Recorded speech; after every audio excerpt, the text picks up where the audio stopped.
Hi guys, welcome back to my YouTube channel and thanks for sticking with me on this one.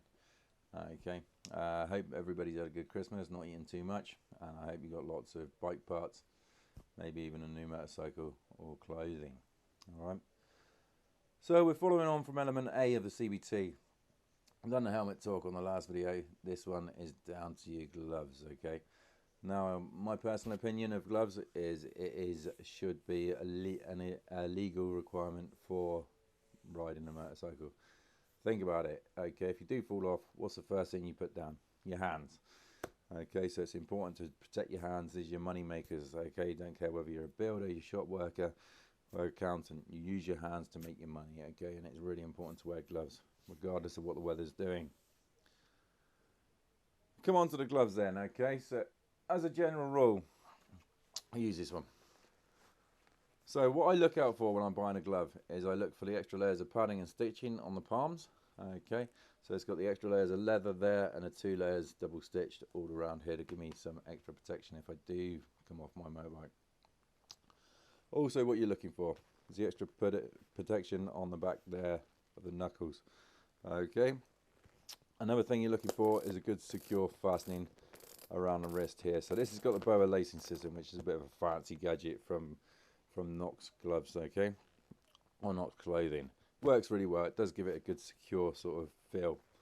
Now the idea of that is if I do go sliding on my arse down the road, that glove's not going to come off. I can't pull it off there, okay?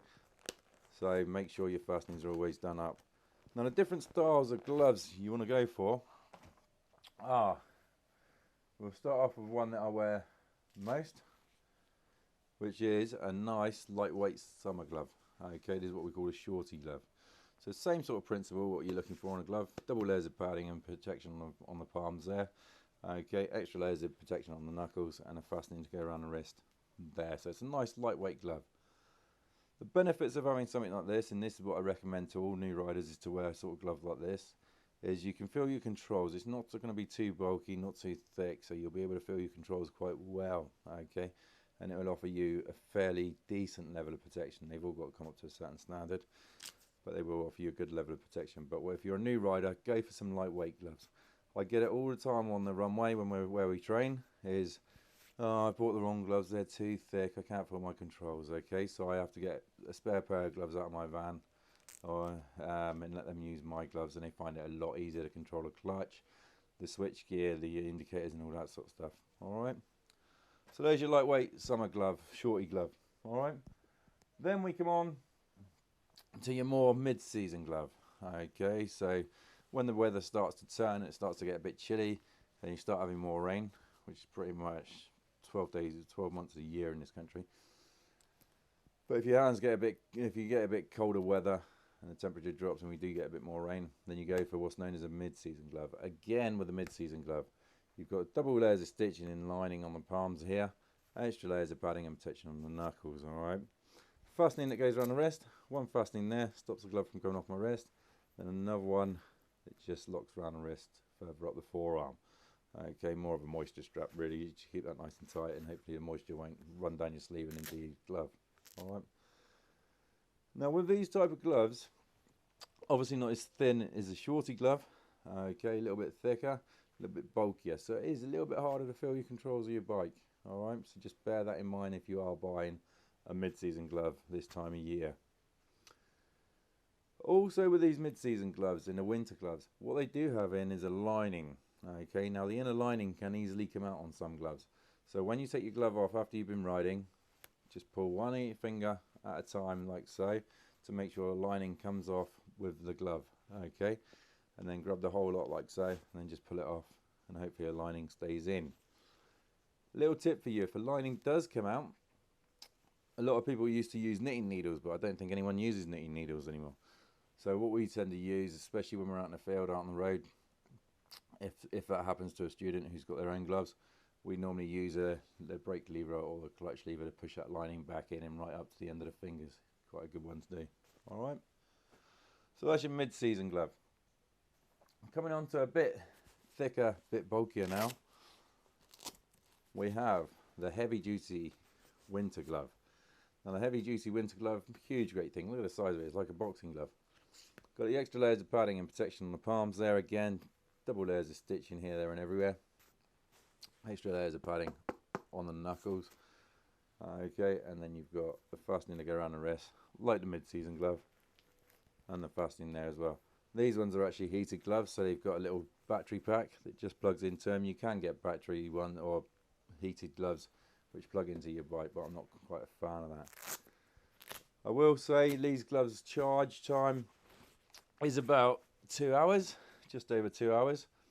And what I tend to do is, instead of having them all day, I'll just turn them on for 10-15 minutes just to get them warming my hands up, and then I'll turn them off just to save on battery. And normally if you do that, they will last pretty much all day long. When I say all day, that'll be from sort of 8 o'clock or 9 o'clock right up until 3-4 o'clock in the afternoon. Alright, but they are quite good gloves, or winter gloves. Like I say, you can't really feel controls too much. Alright, so what I do recommend, think about the gloves that you wear. So you want the extra layers of padding and protection on the palms, you want the extra padding on the knuckles, okay, you want the double fastenings or a good fastening to go around the wrist, and you want a nice thin material that you can feel your controls, especially if you're a new rider. For the more seasoned riders, they're going to be able to feel the controls regardless of what gloves they have on. Yes, the bulky ones are going to be a bit more difficult, but we'll still get away with it being experienced. Also, with a lot of these gloves, I tend to wear the Knox glove when I'm out with my mates. Okay, so this glove here, it's a thin, lightweight glove, gauntlet style. If it starts raining or anything, what I'll do is put some latex gloves on underneath, and that'll keep my hands nice and dry.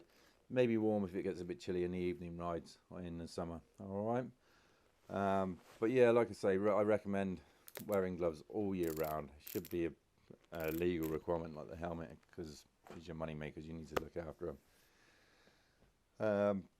But if you want to try on gloves, go to your nearest dealer. Don't buy online. If you do buy online, go to sort of sports bike shop, which I've used before. If we get any problems, we can send them straight back and I'll replace them for a size that fits me.